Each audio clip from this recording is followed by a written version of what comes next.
ಸ್ನೇಹಿತರೆ, bank of ಬರೋಡಾದಲ್ಲಿ ಖಾಲಿ ಇರತಕ್ಕಂಥ ಅಪ್ರೆಂಟಿಸ್ ಹುದ್ದೆಗಳ ನೇಮಕಾತಿಯ ಬಗ್ಗೆ ಇವತ್ತಿನ ಈ ಒಂದು ವಿಡಿಯೋದಲ್ಲಿ ಪ್ರತಿಯೊಂದನ್ನು ಕೂಡ ವಿವರವಾಗಿ ನೋಡೋಣ. ಅದೇ ರೀತಿ ಒಂದು ವಿಡಿಯೋನ ಯಾರಾದರೂ ಹೊಸದಾಗಿ ನೋಡ್ತಾ ಇದ್ರೆ ಸಬ್ಸ್ಕ್ರೈಬ್ ಮಾಡ್ಕೊಳ್ಳಿ. ಈ ಒಂದು ಬ್ಯಾಂಕ್ ಆಫ್ ಬರೋಡಾದಲ್ಲಿ ಖಾಲಿ ಇರತಕ್ಕಂಥ ಅಪ್ರೆಂಟಿಸ್ ಹುದ್ದೆಗಳಿಗೆ ಸಂಬಂಧಪಟ್ಟಂತೆ ಅರ್ಜಿನ ಸಲ್ಲಿಸೋದಕ್ಕೆ ಯಾವ ರೀತಿ ಕ್ವಾಲಿಫಿಕೇಷನ್ ಆಗಿರಬೇಕು, ಎಷ್ಟೆಷ್ಟು ವೇಕೆನ್ಸಿಗಳು ಖಾಲಿ ಇದಾವ, ಅದೇ ರೀತಿ ಸೆಲೆಕ್ಷನ್ ಪ್ರೋಸೆಸ್ ಆಗಿರ್ಬೋದು, ಜೊತೆಗೆ ಇನ್ನಿತರ ಮಾಹಿತಿ ಬಗ್ಗೆ ನಾವಿಲ್ಲಿ ಪ್ರತಿಯೊಂದನ್ನು ಕೂಡ ಈಗ ವಿವರವಾಗಿ ನೋಡ್ತಾ ಹೋಗೋಣ. ಮೊದಲಾಗಿ ಅರ್ಜಿ ಸಲ್ಲಿಸುವ ಪ್ರಾರಂಭ ದಿನಾಂಕದ ಬಗ್ಗೆ ನೋಡ್ತಾ ಹೋದ್ರೆ 19/5/2026 ಅಪ್ಲಿಕೇಶನ್ ಸ್ಟಾರ್ಟ್ ಆಗಿರುತ್ತೆ. ಈ ಒಂದು ಡೇಟಿಂದ ನಾವಿಲ್ಲಿ 8/6/2026 ತನಕ ಆನ್ಲೈನ್ ಮೂಲಕ ಅರ್ಜಿನ ಸಲ್ಲಿಸ್ಬೋದಾಗಿರುತ್ತೆ. ಒಂದು ಅಪ್ಲೈ ಮಾಡೋ ಲಿಂಕನ್ನು ಕೂಡ ನಾನು ನಮ್ಮ ಟೆಲಿಗ್ರಾಮ್ ಗ್ರೂಪಲ್ಲೇ ಕೊಟ್ಟಿರ್ತೀನಿ. ಎಲಿಜಿಬಲ್ ಆಗಿರ್ತಕ್ಕಂಥ ಪ್ರತಿಯೊಬ್ಬರು ಕೂಡ ಅರ್ಜಿನ ಸಲ್ಲಿಸ್ಬೋದಾಗಿರುತ್ತೆ.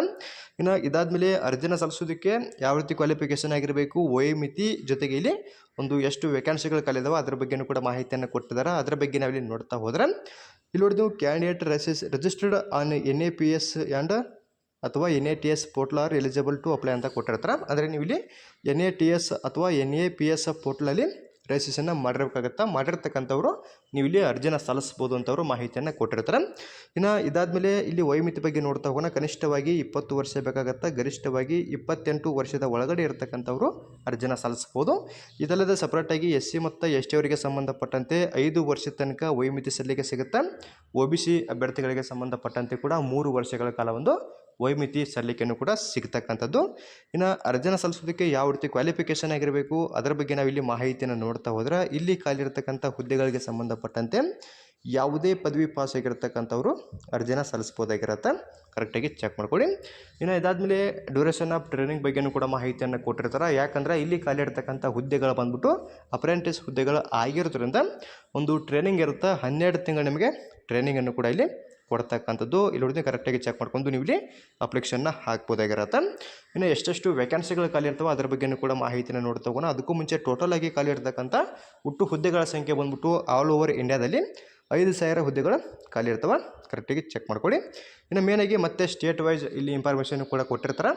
ಅದರ ಬಗ್ಗೆಯೂ ಕೂಡ ನಾವು ಇಲ್ಲಿ ಮಾಹಿತಿನ ನೋಡ್ತಾ ಹೋಗೋಣ. ಈಗ ನೋಡಿ ನೀವು ಕರೆಕ್ಟಾಗಿ ಚೆಕ್ ಮಾಡ್ಕೊಳ್ಳಿ. ಇಲ್ಲಿ ಸ್ಟೇಟ್ ವೈಸ್ ಅವರು ಪ್ರತಿಯೊಂದು ಇನ್ಫಾರ್ಮೇಷನ್ ಕೂಡ ಕೊಟ್ಟಿರ್ತಾರೆ. ಟೋಟಲಾಗಿ 5,000 ಹುದ್ದೆಗಳು ಖಾಲಿ ಇರ್ತವೆ. ಇಲ್ಲಿ ಮೇನಾಗಿ ನಮ್ಮ ಕರ್ನಾಟಕ ರಾಜ್ಯಕ್ಕೆ ಸಂಬಂಧಪಟ್ಟಂತೆ ಎಷ್ಟೆಷ್ಟು ವೇಕೆನ್ಸಿಗಳನ್ನು ಕೊಟ್ಟಿರ್ತಾರೆ ಅದರ ಬಗ್ಗೆ ನಾನು ನಿಮಗೆ ಇಲ್ಲಿ ಮಾಹಿತಿಯನ್ನು ತಿಳಿಸ್ಕೊಡ್ತಾ ಹೋಗ್ತೀನಿ. ಇಲ್ಲಿ ಕೆಳಗಡೆ ನಮ್ಮ ಕರ್ನಾಟಕ ರಾಜ್ಯಕ್ಕೆ ಸಂಬಂಧಪಟ್ಟಂತೆ ಮಾಹಿತಿಯನ್ನು ಕೊಟ್ಟಿರ್ತಾರೆ. ಟೋಟಲಾಗಿ ನಮ್ಮ ಕರ್ನಾಟಕ ರಾಜ್ಯಕ್ಕೆ ಸಂಬಂಧಪಟ್ಟಂತೆ 483 ಹುದ್ದೆಗಳು ಖಾಲಿ ಇರ್ತವೆ. ಇದು ನಮ್ಮ ಕರ್ನಾಟಕ ರಾಜ್ಯಕ್ಕೆ ಸಂಬಂಧಪಟ್ಟಂತೆ ಮಾತ್ರ ಆಯಿತು.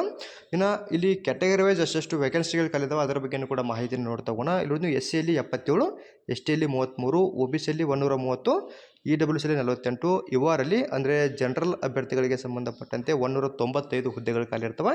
ಇನ್ನು ಇದಲ್ಲದೆ ಸಪರೇಟಾಗಿ PWBD ಅಭ್ಯರ್ಥಿಗಳಿಗೆ ಸಂಬಂಧಪಟ್ಟಂತೆ ಕೂಡ ವೇಕೆನ್ಸಿಗಳು ಖಾಲಿ ಇರ್ತಕ್ಕಂಥದ್ದು.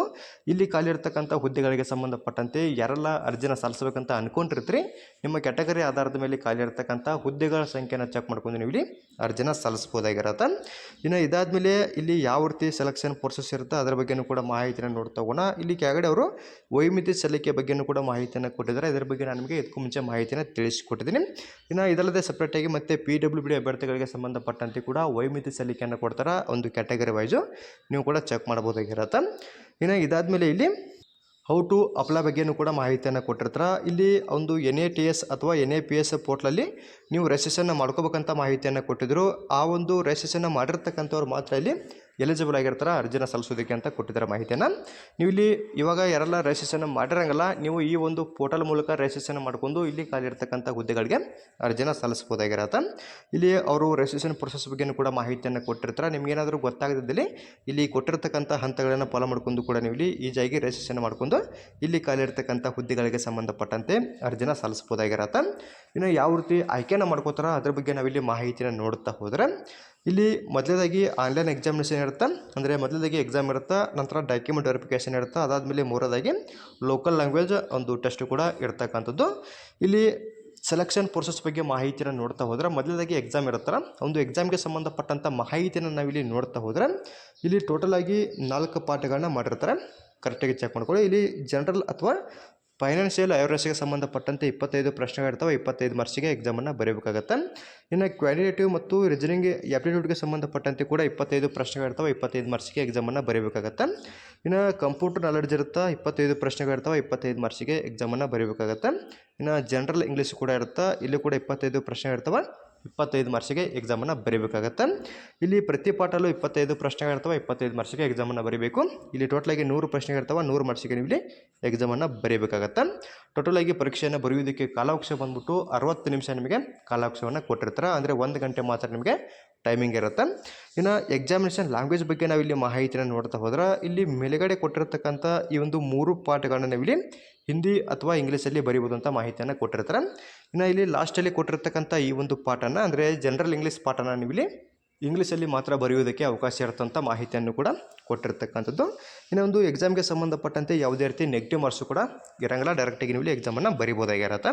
ಇನ್ನು ಇದಾದಮೇಲೆ ಎರಡನೇ ಹಂತದಲ್ಲಿ ಡಾಕ್ಯುಮೆಂಟ್ ವೆರಿಫಿಕೇಷನ್ ಕೂಡ ಇರತಕ್ಕಂಥದ್ದು. ಇನ್ನು ಇದಾದಮೇಲೆ ಇಲ್ಲಿ ಲೋಕಲ್ ಲ್ಯಾಂಗ್ವೇಜ್ ಟೆಸ್ಟ್ ಕೂಡ ಇರ್ತಕ್ಕಂಥದ್ದು. ಸ್ಟೇಟ್ ವೈಸ್ ಒಂದು ಲೋಕಲ್ ಲ್ಯಾಂಗ್ವೇಜನ್ನು ಟೆಸ್ಟ್ ಮಾಡ್ತಾರೆ. ಇಷ್ಟೇ ಈ ಒಂದು ಸೆಲೆಕ್ಷನ್ ಪ್ರೊಸೆಸ್ ಆಗಿರುತ್ತೆ.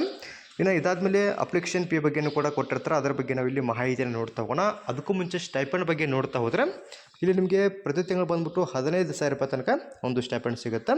ಇನ್ನು ಇದಾದಮೇಲೆ ಎಕ್ಸಾಮಿನೇಷನ್ ಫೀ ಅಥವಾ ಇಂಟಿಮೇಷನ್ ಚಾರ್ಜಸ್ ಬಗ್ಗೆ ನಾವು ಇಲ್ಲಿ ನೋಡ್ತಾ ಹೋದ್ರೆ ಇಲ್ಲಿ ಕೆಳಗಡೆ ಮಾಹಿತಿಯನ್ನು ಕೊಟ್ಟಿರ್ತಾರೆ.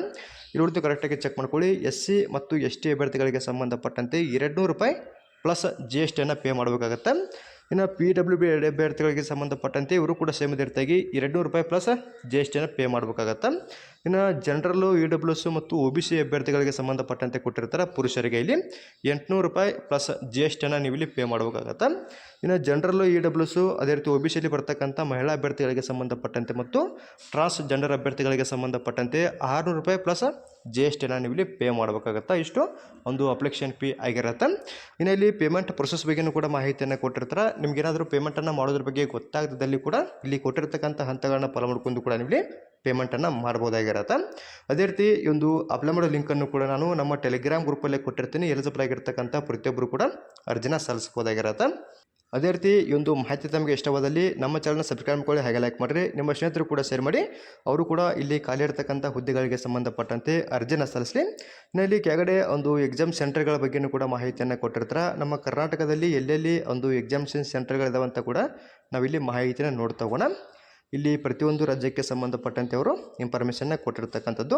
ಇಲ್ಲಿ ನೋಡಿ, ನೀವು ನಮ್ಮ ಕರ್ನಾಟಕದಲ್ಲಿ ಭಾಳಷ್ಟು ಜಾಗದಲ್ಲಿ ಒಂದು ಸೆಂಟರ್ನ ಕೊಟ್ಟಿರ್ತಾರೆ. ಅಲ್ಲಿ ಬಾಗಲಕೋಟೆ ಡಿಸ್ಟಿಕಲ್ಲೂ ಕೂಡ ಕೆಲವೊಂದಿಷ್ಟು ಸೆಂಟರ್ಗಳನ್ನ ಕೊಟ್ಟಿದ್ದಾರೆ. ಅದೇ ರೀತಿ ಬಳ್ಳಾರಿಯಲ್ಲಿ ಕೂಡ ಇದ್ದಾವೆ.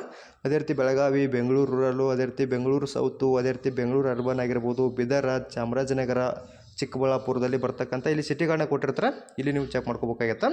ಇನ್ನು ಇದಾದಮೇಲೆ ಚಿಕ್ಕಮಗಳೂರು ಇರುತ್ತೆ, ಚಿತ್ರದುರ್ಗನೂ ಕೂಡ ಕೊಟ್ಟಿರ್ತಾರೆ. ಅದೇ ರೀತಿ ಇಲ್ಲಿ ದಕ್ಷಿಣ ಕನ್ನಡ, ದಾವಣಗೆರೆ, ಧಾರವಾಡ, ಗದಗ, ಹಾಸನ, ಹಾವೇರಿ ಪ್ರತಿ ಡಿಸ್ಟಿಕನ್ನು ಇಲ್ಲಿ ಕೊಟ್ಟಿರ್ತಾರೆ. ಕರೆಕ್ಟಾಗಿ ನೀವು ಇಲ್ಲಿ ಚೆಕ್ ಮಾಡ್ಬೋದಾಗಿರುತ್ತೆ. ಇವೆಲ್ಲವೂ ಕೂಡ ಎಕ್ಸಾಮ್ ಸೆಂಟರ್ಗಳಾಗಿರ್ತವೆ. ಅದೇ ರೀತಿ ನಿಮ್ಗೆ ಏನಾದರೂ ಡೌಟ್ಗಳು ಅಥವಾ ಇನ್ನೂ ಹೆಚ್ಚಿನದಾಗಿರ್ತಕ್ಕಂಥ ಮಾಹಿತಿ ಬೇಕಿದ್ರೂ ಕೂಡ ನೀವು ಇಲ್ಲಿ ಕಮೆಂಟ್ ಮಾಡ್ಬೋದಾಗಿರುತ್ತೆ. ಅದೇ ರೀತಿ ಮತ್ತೆ ಮುಂದಿನ ವಿಡಿಯೋದಲ್ಲಿ ಭೇಟಿಯಾಗೋಣ. Thanks for watching.